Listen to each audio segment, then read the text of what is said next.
Daily. Taste the Daily. Telugu రాష్ట్రాల్లో మహాగణపతి అంటే గుర్తొచ్చేది ఖైరతాబాద్ బడా గణేషే. 1954లో ప్రారంభమైన ఖైరతాబాద్ గణేష్ ఉత్సవాలు ఈ ఏడాది 71వ సంవత్సరాన్ని జరుపుకుంటున్నాయి. ఎప్పటిలాగానే ఈ ఏడాది కూడా ఖైరతాబాద్లో మహాగణపతి కొలువు తీరాడు.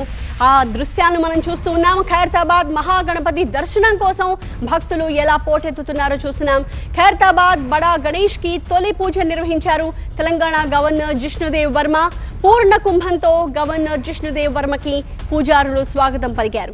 ఖైరతాబాద్ మహాగణపతి తొలి పూజా కార్యక్రమంలో ఎమ్మెల్యే దానం నాగేందర్, ఎంపీ అనిల్ కుమార్ యాదవ్ కూడా పాల్గొన్నారు. మంత్రి పొన్నం ప్రభాకర్ కూడా ఖైరతాబాద్ గణేశుడిని దర్శించుకున్నారు. ఖైరతాబాద్ గణేశుడికి 15 కిలోల బరువున్న వెండి కడియం, వెండి జంధ్యాన్ని సమర్పించారు ఎమ్మెల్యే దానం నాగేందర్. విశ్వశాంతి మహాశక్తి గణపతిగా దర్శనమిస్తున్నాడు ఖైరతాబాద్ గణనాథుడు. 69 అడుగుల ఎత్తు, 28 అడుగుల వెడల్పుతో బడా గణేష్ కొలువు తీరాడు. తొలి పూజలో భాగంగా పురాణ ప్రతిష్ఠ, పంచామృతాభిషేకం, కలశ పూజ, అభిషేకం, మంగళహారతి నిర్వహించారు. భారీ వర్షంలో కూడా ఖైరతాబాద్ గణేష్ దర్శనం కోసం భక్తులు పోటెత్తుతున్నారు.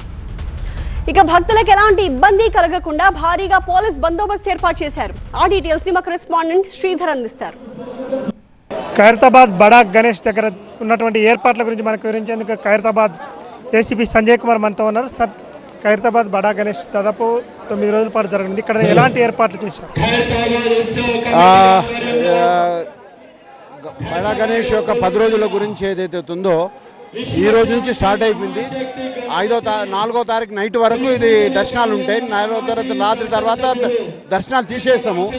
కాబట్టి వీళ్ళ గురించి లక్షల మంది పబ్లిక్ వస్తారు కాబట్టి కావాల్సినటువంటి ఏర్పాట్లు మనం చేయడం జరిగింది. దాదాపుగా 600 మంది పోలీస్ పర్సనల్స్తో మనం చేయడం జరిగింది ఇక్కడ. ఇదే కాకుండా స్పెషల్ వింగ్స్ అంటే ట్రాఫిక్ కావచ్చు, షీ టీమ్స్ కావచ్చు, సెక్యూరిటీ కావచ్చు, వీళ్ళందరూ కూడా ఆల్మోస్ట్ అంటే కనిపించకుండా చాలామంది దాదాపుగా ఒక 1000 మంది దీని చుట్టుపక్కలనే పోలీసులు నియుక్తులై ఉన్నారు ఇక్కడ. కానీ పోలీసులు ఎంతమంది ఉన్నా కానీ పబ్లిక్ యొక్క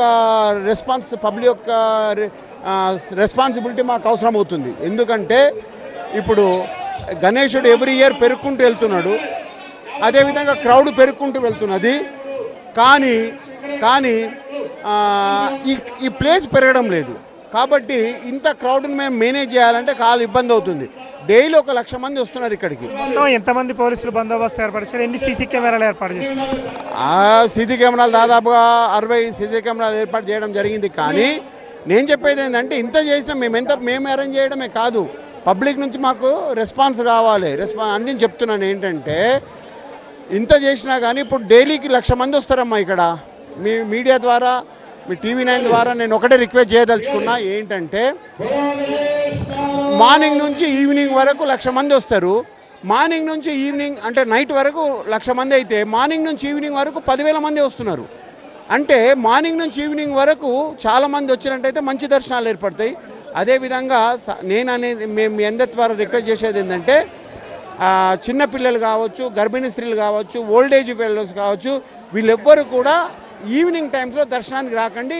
ఇక్కడ స్టాంపేడ్ వాతావరణం ఉంటుంది, మొత్తం రద్దీ, విపరీతమైన రద్దీ ఉంటుంది. కాబట్టి మేము ఎంత బందోబస్తు అరేంజ్ చేసినా కానీ మీ యొక్క సహకారం మాకు అవసరం. కాబట్టి మళ్ళీ చెప్తున్నాను, చిన్నపిల్లల్ని తీసుకొని, వృద్ధులను, ఓల్డ్ ఏజ్ వాళ్ళని తీసుకొని, ప్రెగ్నెంట్ లేడీస్ని తీసుకొని సాయంత్రాలు రాకండి. డే టైం మార్నింగ్ 6 నుంచి దర్శనాలు స్టార్ట్ అయితే రాత్రి 11 గంటల వరకు ఉంటాయి. మార్నింగ్ 6 to ఈవినింగ్ 5 వరకు మీరు ఎప్పుడొచ్చినా ఈజీగా దర్శనం జరుగుతుంది. రైట్. ఎక్కువగా సాయంత్రం పూట హాజరు కావద్దు. ఉదయం నుంచి మధ్యాహ్నం సమయంలో వస్తే దేవుని ఈజీగా దర్శనం చేసుకో. అదేవిధంగా ఎవరు కూడా సొంత వాహనాల్లో రావద్దు. ఎందుకంటే ఇక్కడ ఎక్కువగా పార్కింగ్ సమస్య ఉన్న కారణంగా ఎవరు కూడా సొంత వాహనాల్లో రావద్దని ఏసీపీ సంజయ్ కుమార్ అంటారు. కెమెరా పర్సన్ శివకుమార్తో శ్రీధర్, TV9 హైదరాబాద్.